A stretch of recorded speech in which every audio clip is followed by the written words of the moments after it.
शाम के 4 बज चुके थे। मीनाक्षी अभी तक कॉलेज से घर नहीं लौटी। अक्सर वो 2 बजे तक कॉलेज से घर आ ही जाती थी। मीनाक्षी की मां कमला देवी ने मीनाक्षी को फोन किया, पर मीनाक्षी का फोन स्विच ऑफ बता रहा था। शायद बैटरी खत्म हो गई होगी। शाम के 5 बज चुके थे। मीनाक्षी अब तक घर नहीं लौटी। कमला ने उसकी सहेलियों को फोन किया, पर वो उनके साथ भी नहीं थी। तभी दरवाजे पर खटखट की आवाज होती है। शायद मीनाक्षी आ गई, पर नहीं, मीनाक्षी के पिता हरीश आए थे। आते ही अपनी प्यारी बेटी मीनाक्षी का नाम पुकारते हैं और एक गिलास पानी मांगते हैं, पर मीनाक्षी तो घर पर थी नहीं। वो कमला से पूछते हैं, मीनाक्षी कहाँ है? तो कमला डर के मारे बोल देती है कि वो पड़ोस में गई है। हालांकि मीनाक्षी ज्यादा देर घर से बाहर रहने वाली लड़कियों में से नहीं थी। वह घर से सीधा कॉलेज और कॉलेज से सीधा घर ही आती थी। उसकी ज्यादा सहेलियां भी नहीं थी। वो पढ़ने में भी बहुत होशियार थी। कॉलेज में हमेशा अव्वल आती थी। इस बात से हरीश भी बहुत खुश रहते थे, पर न जाने आज इतनी देर तक वह कहाँ रह गई। हरीश को चाय पानी देने के बाद कमला पड़ोस में मीनाक्षी की सहेली अनन्या के घर जाती है। अनन्या मीनाक्षी के साथ कॉलेज में पढ़ती थी, पर पता चला कि अनन्या तो आज कॉलेज गई ही नहीं थी। तब अनन्या ने कॉलेज जाने वाली दूसरी सहेलियों से मीनाक्षी के बारे में पूछा, तो चौंकाने वाली बात पता चली कि मीनाक्षी तो आज कॉलेज गई ही नहीं थी। अब तो कमला का ब्लड प्रेशर बढ़ने लगा। वह काफी घबरा गई थी। वह भागकर हरीश के पास आई और उनसे सारी बात बताई। हरीश ये बात सुनकर काफी टेंशन में आ गए। वो तुरंत अपने पड़ोसी सतीश चंद्र के पास गए। फिर क्या था, दोनों ने मिलकर मीनाक्षी को हर जगह जहां उसके मिलने के आसार थे ढूंढा। पहले वो मीनाक्षी के कॉलेज गए, पर कॉलेज तो कब का बंद हो चुका था। हर जगह ढूंढने के बाद वो वहां पहुंचे जहां से हर रोज मीनाक्षी टैक्सी पकड़ा करती थी, पर वहां पास में पानी की गुमटी वाला जो सतीश के गांव का था, उसने बताया कि रोज की तरह मीनाक्षी बिटिया टैक्सी पकड़ने आई तो जरूर थी, पर उसके बाद की उसे कुछ खबर नहीं है। थक हार कर हरीश और कमला भागकर पुलिस स्टेशन गए। पुलिस ने उनका ढाढ़स बाया और पूरी मदद का आश्वासन भी दिया। हरीश से पुलिस ने जब पूछा कि आपको मीनाक्षी के गुम होने पर क्या किसी पर शक है, हरीश कुछ बताना चाहते थे, पर तब तक कमला ने इशारों ही इशारों में उन्हें रोक दिया। मीनाक्षी को तलाश करते करते पहले शाम से रात और फिर रात से सुबह हो गई, पर मीनाक्षी का कुछ पता नहीं चला।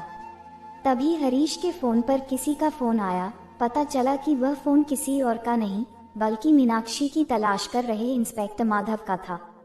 उन्होंने तत्काल उन्हें रामपुर चौराहे, जहां से मीनाक्षी टैक्सी पकड़ा करती थी, से थोड़ी दूर एक सुनसान नाले के पास बुलाया। ना जाने क्यों वहां से सड़न की बू आ रही थी। इसी आधार पर किसी ने पुलिस को सूचना दी थी। सूचना के आधार पर नाले की तलाशी के दौरान हैरान कर देने वाली बात का पता चला कि नाले में एक युवती की लाश पड़ी थी। बचाते नाले से शव को बाहर निकाला गया तो सबने शव से मुंह फेर लिया, क्योंकि शव के मुख को किसी भारी गाड़ी से दबाकर कुचला जा चुका था। तब तक हरीश और कमला भी वहां पहुंच गए थे।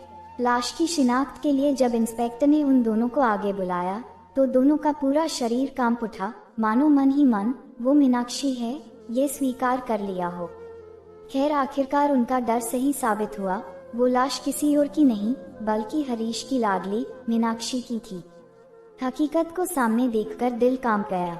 रात भर की दौड़ का परिणाम अब सामने था। बेटी को ढूंढ निकालने की खुशी मनाए या गम। बेटी मिली मगर जिंदा नहीं, मुर्दा। आखिर मीनाक्षी और उसके परिवार की खुशियों को किसकी नजर लग गई थी? आखिर कौन था इन सब का जिम्मेदार? किसने मीनाक्षी के आसमां छूने के सारे सपनों को एक ही पल में चकनाचूर कर दिया था? बेटी की लाश ने कमला को दुर्गा बना दिया। उसने लाश को जलाने से साफ इनकार करते हुए कातिलों को गिरफ्तार करने की जिद पर अड़ गई। इस सनसनीखेज मामले ने पुलिस महकमे की नाक में दम कर दिया था। एसएसपी के बहुत मनाने पर वो मीनाक्षी का दाह संस्कार करने को राजी हुए। कमला ने बताया कि उनके घर के पास ही गिट्टी का एक बड़ा व्यवसायी दिनेश रहता है, जिसकी गंदी नजर हमेशा मीनाक्षी पर रहती थी।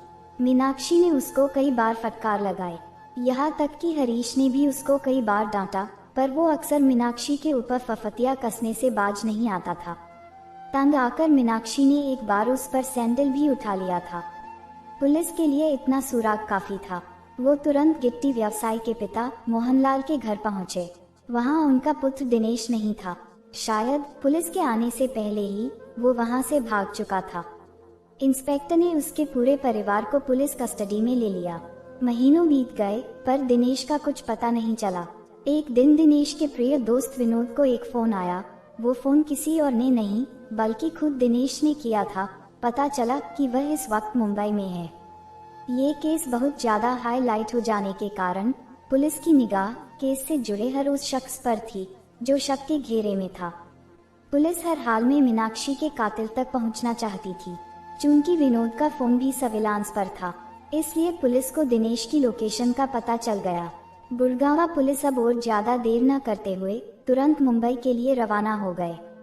वहां उन्हें बड़ी कामयाबी हासिल हुई और दिनेश पकड़ा गया।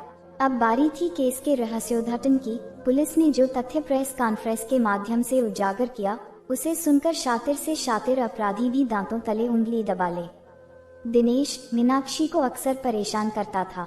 मीनाक्षी ने इसकी शिकायत अपने पिता से भी की थी। दिनेश उसे फूटी आंख नहीं भाता था। वो उससे बहुत ज्यादा नफरत करती थी, पर न जाने कब ये नफरत प्यार में बदल गई। चूंकि दोनों की कास्ट अलग थी, इसलिए दोनों के परिवार कभी इस रिश्ते के लिए राजी नहीं होते। दोनों एक दूसरे से बेइंतहा प्यार करने लगे थे और इस प्यार के लिए वो मर भी सकते थे और किसी को मार भी सकते थे।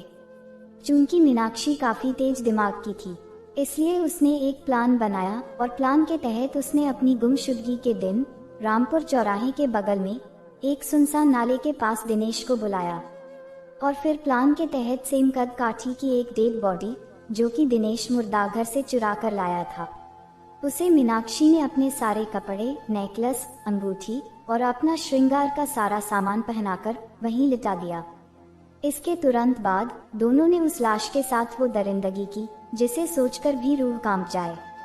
दिनेश ने उसके चेहरे को अपने ट्रक के पहिए के नीचे कुचल दिया और फिर दोनों ने उसे नाले में धकेल दिया। पुलिस द्वारा इस रहस्य का पर्दाफाश करने पर वहां मौजूद सभी लोग आश्चर्यचकित रह गए। हरीश और कमला को पुलिस की बातों पर विश्वास नहीं था। उन्होंने पुलिस हिरासत में मौजूद मीनाक्षी से इस बारे में स्वयं जाकर पूछा तो मीनाक्षी खामोश थी। मीनाक्षी की खामोशी से हरीश और कमला को उनका जवाब मिल गया था। मीनाक्षी ने हरीश जी के विश्वास को ही नहीं बल्कि समाज में उनके सम्मान को भी तार तार कर दिया था। शायद किसी बाप का सर बेटी के भाग जाने पर भी इतना नहीं झुका होगा जितना कि आज मीनाक्षी के इस घिनौने कृत्य से हरीश का सर झुक गया था। दोस्तों, किसी से प्यार करना और उस प्यार को जीवन साथी बनाना कोई गलत बात नहीं है, पर अपने इस स्वार्थ में वशीभूत होकर अपने ही माता पिता की गरिमा को इस तरह से ठेस पहुंचाना बिल्कुल गलत है। इश्क और जंग में सब जायज है, ये किसने कहा था हमें तो पता नहीं, पर इस कहानी को सुनकर ऐसा कहने वाला भी शर्मसार हो रहा होगा। तो दोस्तों, यही थी हमारी आज की कहानी। ऐसी ही और कहानी सुनने के लिए हमारे चैनल को सब्सक्राइब कर लीजिए और बेल आइकन को भी ऑन कर लीजिएगा ताकि आने वाली कहानी का नोटिफिकेशन सबसे पहले आपको मिले। तो अब मिलते हैं अगली कहानी में, तब तक के लिए धन्यवाद।